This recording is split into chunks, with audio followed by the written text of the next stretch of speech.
안녕하세요. 콘스탄트 김의 티스와 함께 돈 버는 아카데미. 이번 시간에는요, 돈 버는 중이요.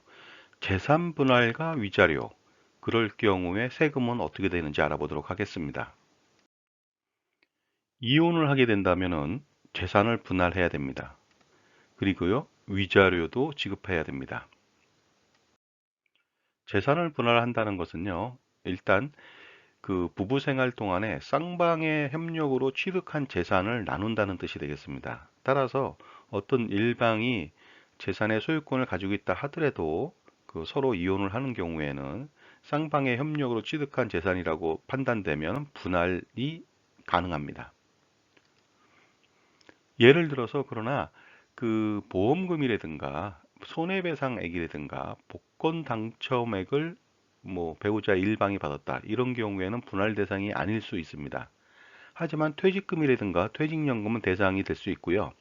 상속재산이라든가 혼인 전 재산, 즉 혼인하기 전에 배우자 일방이 가지고 있는 집이라든가 아니면 빌딩 재산이라든가 이런 것들은 그 재산분할 대상이 되지 않을 수도 있으나 그러나 그 이후 상속재산이나 손인전 재산을 관리하고 그 가치를 증문시키는 데 도움이 됐다. 이랬을 때는 또 재산분할 대상이 될 수도 있습니다.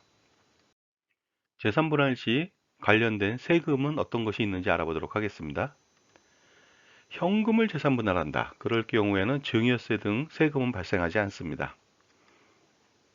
부동산을 재산분할할 경우에도 양도세 등 세금은 없다는 것이 되겠습니다.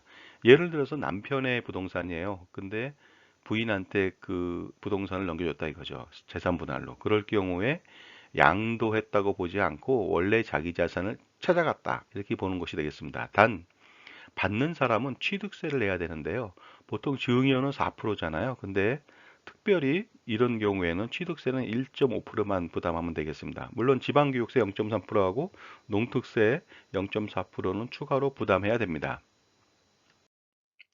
재산분할을 하는 경우 등기 원인 알아볼까요? 등기 원인은 바로 이겁니다. 재산분할 청구에 의한 소유권 이전으로 명시가 되겠습니다. 이렇게 됨으로써 양도세는 발생하지 않습니다. 그런데 취득 시기는 언제냐? 이걸 좀 알아볼 필요가 있겠죠. 바로 받은 사람, 재산 분할로 받은 사람이 취득 시기가 그날이 아니고요. 원래 주는 사람의 최초 취득 일자 있지 않습니까? 그 날짜를 취득 시기로 보고 있습니다. 그러다 보니까 나중에 받은 사람이 매각을 하는 경우에 장기 보유 특별 공제 등 유리한 부분이 좀 있을 수 있습니다. 물론 취득 일자가 주는 사람의 취득 일자다 보니까 그 양도 차익이 많이 발생할 수 있는 리스크는 있습니다. 재산 분할 시 주의할 점이 좀 있습니다. 일반적으로 재산 분할은 그 전체 재산의 20%에서 30% 아니면 40% 아니면은 50%까지 올라갈 수가 있습니다만은 뭐 이러한 기준이라고 하는 것은 당연히 결혼 생활의 존속 기간의 길이라든가 아니면 뭐 기여도라든가 아니면 나이라든가 이런 것을 보아서 판단할 수가 있겠는데요. 중요한 것은 과도한 재산 분할은 과세 대상이 될 수 있다는 것이 되겠습니다. 과도한 재산 분할이 무엇일까요? 결혼 기한은 얼마 안 되는데 재산을 반을 준다든가 반 이상을 준다든가 이렇게 함으로써 조세 회피의 목적이 있다고 판단된다면 증여세가 붙을 수가 있다는 것이 되겠습니다. 따라서 재산 분할을 더해주고 싶다. 그랬을 때는 미리 증여를 하십시오. 증여를 하시고 나서 배우자 증여 뭐 6억 원까지 면세가 되지 않겠습니까? 증여 이후에 이혼을 하면서 재산 분할을 어느 정도 해주면 되지 않을까 생각합니다. 다음은 위자료를 알아보도록 하겠습니다. 위자료라고 한다는 것은요, 유책 배우자가 상대 배우자한테 정신적 피해 보상을 해주는 금액을 말합니다. 일반적으로 이 금액이 많을 것 같은데 그렇지는 않습니다.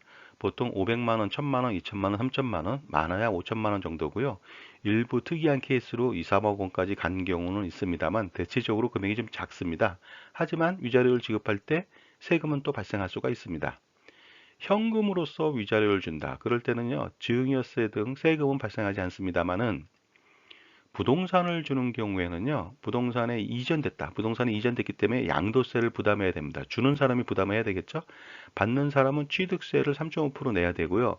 지방교육세 0.3%까지 해서 토탈 3.8%를 내야 됩니다. 그 재산분할일 경우에는 취득세 1.5%인데 거기에 비해서 굉장히 좀 많이 낸다고 볼 수가 있겠죠? 그 다음에 이제 그 등기 원인도 알아볼까요? 등기 원인은 이혼 위자료 지급에 따른 소유권 이전이다. 이렇게 명시가 되기 때문에 당연히 양도세 부담을 해야 됩니다. 그 다음에 취득 시기도요. 언제냐? 그 부동산을 주는 사람의 최초 취득 시기가 아닙니다. 그렇게 된다면 재산 분할이 되겠죠.